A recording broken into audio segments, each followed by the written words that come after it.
Don't forget to like, share, and subscribe so we can continue bringing you provocative murder mysteries. They called me Babyface Nelson. Cute name, huh? Like I was some kid, some harmless punk. Truth is, I was the FBI's worst nightmare. More trigger-happy than Dillinger, more reckless than Capone, more dangerous than anyone they ever chased. November 27th, 1934. That's the day I bled out on the streets of Barrington, Illinois. 100 bullets tore through me, but I didn't go quietly. I took the law with me, screaming and dying in the dirt. You want to know my story? Sit down. I'll tell you how a boy from Chicago grew into America's deadliest outlaw, and why, even today, the FBI still whispers my name like a curse. I wasn't born a monster. My name was Lester Joseph Gillis, just another poor kid born in Chicago, December 6th, 1908. Chicago in those days wasn't a city, it was a battlefield. Gangs, bootleggers, crooked cops, they ran the streets, and regular folks just tried to survive. My old man was a tinsmith. Worked long hours, earned little. My mother kept the house together, but money was always short. We weren't starving, but we sure as hell weren't comfortable. I was small for my age, stocky, but short, with a round face that people said looked innocent. That face fooled a lot of people later on. But underneath, I was mean. I had a temper that burned quick and hot. When other kids played ball, I picked fights. When they ran errands for their mothers, I stole fruit from push carts. By 10 years old, I was already running the streets, testing how far I could go. At 12, I was caught stealing. Reform school became my second home. They thought they could straighten me out, turn me into some decent citizen. But reform school wasn't about reform. It was about survival. Bigger boys beat on the smaller ones, and the guards looked the other way.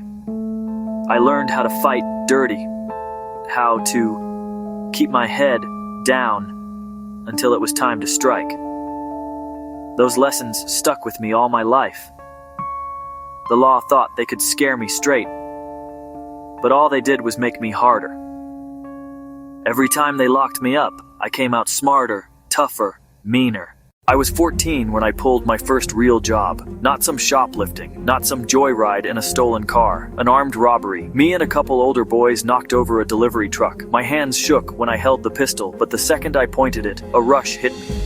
Power, control.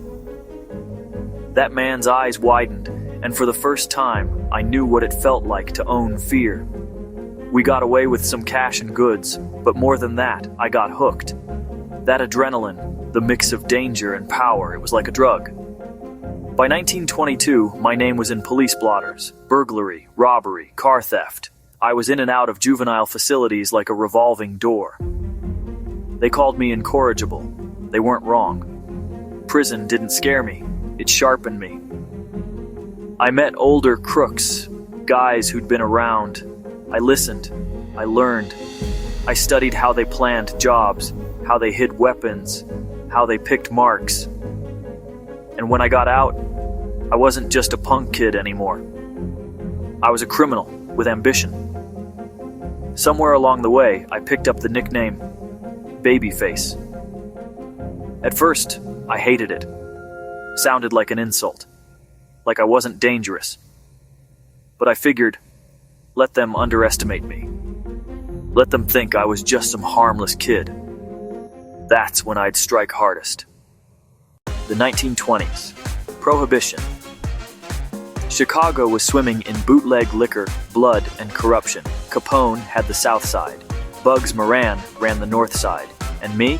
I was finding my way in between. I drove getaway cars, I stuck up stores, I worked with small crews, running errands for bigger outfits. Guns were everywhere, and so was money. I got my hands on a Thompson submachine gun, my favorite weapon.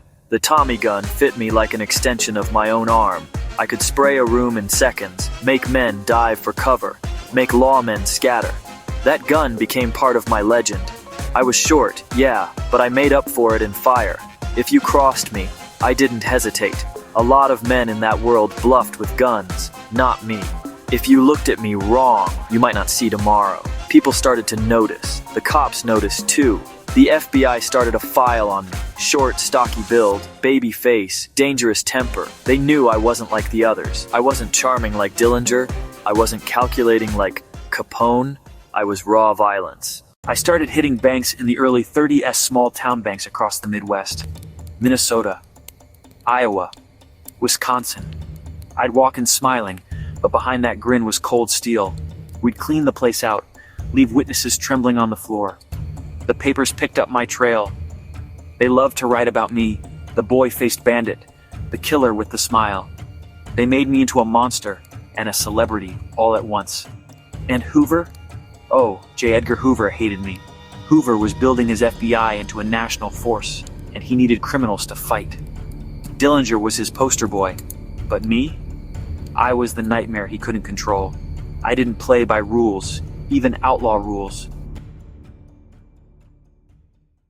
That's how I ended up with Dillinger's crew. John Dillinger, the man, the myth. Smooth as silk, could charm anyone, even the guards in prison. When he broke out and started robbing banks, I joined in. Our jobs were like clockwork. Dillinger talked, I shot. He wanted precision. I brought chaos. I was the wild card. Witnesses remembered me most. Not the tall, smooth Dillinger, but the short, angry man with the Tommy gun who seemed to enjoy pulling the trigger. Truth? Dillinger didn't like me. Thought I was reckless. He wasn't wrong. But he kept me around because when bullets started flying, I didn't freeze. I didn't hesitate. By 1934, the heat was on full blast. They called me public enemy number 1 after Dillinger went down. My mugshot was everywhere. 5'4", 133 pounds, baby-faced, but deadly. They put a $10,000 reward on my head, dead or alive. The law came hard. FBI agents ambushed us more than once. Shootouts on back roads, in city streets, in country fields. I left a trail of blood behind me, sometimes theirs, sometimes mine, but always moving, always fighting. They said I liked killing. Maybe I did. Not the way people think, not for pleasure, but because it made me untouchable. When men knew I'd pull the trigger without hesitation, they thought twice. Fear was my shield. Dillinger was dead by summer '34, gunned down outside the Biograph Theater in Chicago. I was still alive, still robbing, still running. By then, it was me and Helen, my wife, my partner, Helen Gillis. She wasn't just some girl tagging along. She carried guns, ran lookouts, patched me up when bullets tore through me. She believed in me, even when the whole world was hunting me. But we knew the end was near. You can't outrun the law forever, not when Hoover makes you his personal obsession. On November 27th, 1934, Barrington, Illinois, my last stand. We spotted an FBI car tailing us, Sam Cowley and Herman Hollis, 2 of Hoover's best men. They thought they had me cornered. I wasn't running anymore. I pulled the car over, grabbed my Tommy gun. Helen stayed behind the wheel, eyes wide with fear, but she knew better than to argue. The agents stepped out, guns drawn, and I opened fire. The road lit up with gunfire. Windows shattered, tires exploded, bullets tore through flesh and bone.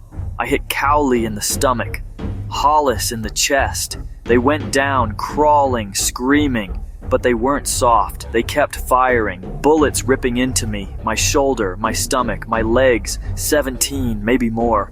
My body was on fire, bleeding out, but I didn't stop. I kept firing. Even as the world blurred, even as my blood poured out, I emptied that Tommy gun until it clicked dry. When it was over, Cowley and Hollis were dying, and so was I. Helen dragged me into our car. She was crying, but I was laughing through the blood, through the pain, because I went out the only way I knew how. Guns blazing, defying the law until my last breath. That night, in a safe house, my body gave up. I was 25 years old, just 25, public enemy number 1, dead in a pool of my own blood. The FBI bragged. Hoover held up my death like a trophy, said it proved the Bureau was strong, but behind closed doors, they knew the truth. I had embarrassed them. I had killed their men, bled them on the streets. I had shown the world that even the FBI could be cut down. They buried me in Chicago. No fanfare. Just another gangster in the ground.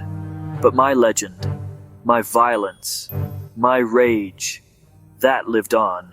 So here I am, telling you my story from the grave. You know Dillinger, you know Capone. But me, I'm the nightmare they tried to erase. Remember this, when you hear the name Babyface Nelson, don't think of some boy with a grin. Think of the man who took the law down with him, bullet by bullet, until the very end. Legends don't die clean, they bleed into history. Tell us where you're from and if you knew the story of Babyface Nelson. Until next time,